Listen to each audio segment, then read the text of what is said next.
एक शांत जंगल के बीचों बीच एक ज्ञानी गुरु रहते थे। उनके साथ 3 बंदर रहते थे, लेकिन ये साधारण बंदर नहीं थे। तीनों की सोच और स्वभाव एक दूसरे से बिल्कुल अलग थे। एक दिन गुरु ने तीनों को एक एक बीज दिया और कहा, इसे जमीन में इस तरह लगाना कि इसकी जड़ें गहरी हों। यहीं से उनकी असली परीक्षा शुरू हुई। पहले बंदर ने गुरु की बात को हल्के में लिया। उसने बीज को कहीं भी डाल दिया और फिर उसकी कोई देखभाल नहीं की।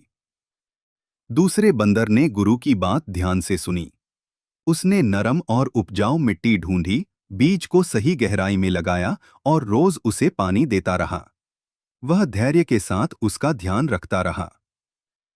तीसरे बंदर ने भी शुरुआत में सब कुछ सही किया। उसने नरम मिट्टी चुनी, गहरा गड्ढा खोदा और बीज बो दिया। लेकिन उसके अंदर धैर्य नहीं था। धीरे धीरे 3 महीने बीत गए। जब गुरु तीनों के पास पहुंचे तो सबसे पहले उन्होंने पहले बंदर का पौधा देखा। वहां एक छोटा और कमजोर सा पौधा था। गुरु बोले, तुमने मेहनत ही नहीं की, इसलिए जड़ें मजबूत नहीं हो पाईं। फिर वे दूसरे बंदर के पास गए। वहां एक लंबा, हरा भरा और मजबूत पौधा खड़ा था। उसकी जड़ें जमीन को मजबूती से पकड़े हुए थीं। गुरु मुस्कुराए और बोले, शाबाश, तुमने मेरी बात ध्यान से सुनी और उस पर विश्वास भी रखा। अंत में वे तीसरे बंदर के पास पहुंचे। वहां सिर्फ सूखी मिट्टी थी और एक मरा हुआ बीज पड़ा था। गुरु ने पूछा, तुमने तो सही तरीके से बीज बोया था, फिर ये सूख क्यों गया?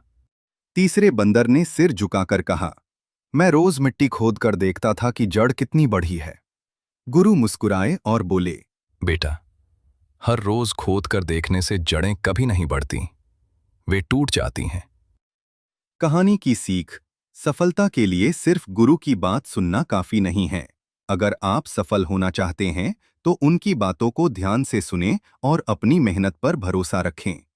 बार बार संदेह करना आपकी सफलता की जड़ों को काट देता है।